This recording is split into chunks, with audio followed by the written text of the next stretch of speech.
I answered a spam call. Hello, is this Mr. Henderson? There was no real reason for me to pick up the phone. The spam app on my cell called out the mystery number right away. But hell, I thought. Fuck it. There was no one else left in life for me to talk to. Even a debt collector sounded good at the moment. My wife was murdered in 2015. There really isn't an easy way to say that other than getting it out of the way early. It was a random robbery gone wrong. One rainy night, some sick tweaking fuck snuck into our house and shot her. The suspect was caught 2 days later and sentenced to life in prison. He still sits there today. I have worked in web development ever since. The job is remote and the field caters to my hermit-like behavior out here in the woods of northern New Jersey. The lack of drug testing is really just an added benefit. I was perfectly free to fuck up the remainder of my own life. I don't have any friends anymore. Not really. Sometimes, I guess it is easy to look for companionship in all the wrong places. Senior or junior? And I replied to the lady with a sigh before settling into the armchair in my office with a bottle of wine. It was raining that night.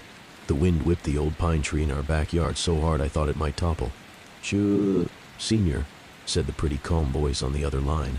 She sounded familiar, but I blamed that notion on the half-empty bottle of wine. Apologies, ma'am, but senior died 6 years ago, I said, a little annoyed at the lack of record-keeping at this place. She paused.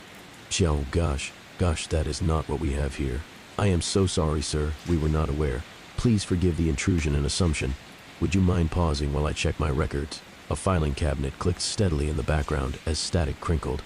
My guess was that the woman held the receiver to her shoulder. I chuckled a bit at the lack of audio quality. No, that is okay. No problem at all. No worries. Why don't you start by telling me your name? I asked, cursing myself for the hint of shameless flirting at the end. She giggled. Something about that laugh was very familiar. My name is Emily, and I work with his credit card company, she said in a rehearsed tone. Unfortunately, we cannot divulge which firm over the phone if you are not on the account. Which, you just admitted yourself, of course. Okay. I am guessing that you are Mr. Henderson's son, she mumbled while audibly thumbing through papers. Yes, ma'am, that's right. But it's been years. I could not possibly be stuck with the old man's debt, right? I asked hopefully. Well, let's check, shall we? There was a panicked shuffling and opening of books in the background. I am so sorry, sir, she replied with a regretful tone. The rules are in one of those 3-ring binders, and they are very difficult to find. Please hold for a moment. That's okay. Did not know anybody still kept records that way. Do I get an email confirmation of this charge as well? I asked. Oh, excuse me? Email. Like electronic mail. A confirmation of the charge? I asked again, allowing my confusion to turn to frustration. What was this lady's problem? We don't do that here.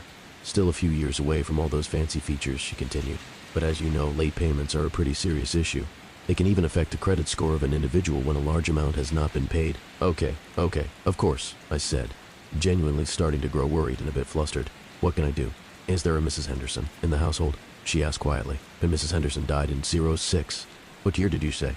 Oh my gosh, that is so horrible. I really am batting 1,000 today. I gasped. That was it, that phrase. I don't know if it was the way she said it, or the fact that simply not that many people used that exact language. But as soon as she did, something clicked in my memory. My wife worked for a credit card company before we met. Her name was also Emily. The voice sounded like hers, but it was younger, more hopeful than I remembered. What is your last name? I asked. The line was silent. Look, I know that's a weird question, but please, I think we know each other. I can't give that information out, she started. Okay. Did you go to Jefferson Memorial High School? Yes, she said, astonished. How did you know that? It was impossible. Emily was dead. The voice on the phone barely even sounded like her. It was younger, happier, more optimistic. This type of dream was actually the type of thing that had kept me up a million sleepless nights in the past. And yet, I was awake. Could it be a coincidence? Is your mother's name Eva? There was silence on the other end of the line. Then her mouse-like reply confirmed my suspicions. Who is this? I took a deep breath. Either I understood what was happening or I lost my mind. Might as well enjoy the ride. This next question is going to sound strange. What is today's date? I am sorry, sir. What? One moment. She paused and shuffled around some more papers. Today's date is July 9th, 1999. It was impossible. Could it be the storm? The anniversary of her death? Emily, listen to me. Okay, sir. This conversation is getting a little strange. Let's keep it to the payment plan. Listen to me very carefully. One day you are going to meet a man. You are going to love him, Emily, and he will love you more than you ever know. I had to give her something to remember. On your first holiday together, he will buy you one gift for all 12 days of Christmas. Sounds dreamy, she replied with a laugh and a sigh. Are you one of those psychics? I am serious. You will marry this man, Emily. He will buy you the ring you always wanted. The ceremony will be in a beautiful one in your hometown. Your entire family will be there, including Aunt Zelda and your grandma from Tennessee. I like this fortune cookie, she said with dripping sarcasm. But 2 years later, on July 9th, 2015, you will be murdered in the home you share together. She shifted the phone nervously. So, what do I do? First, I tried to tell her to avoid the house that day, to never date me, to stay away forever and find a better life somewhere else. But somewhere in the middle of my rant, the line disconnected to the tune of a blood-curdling scream. I called back to find a non-working number. She never answered again.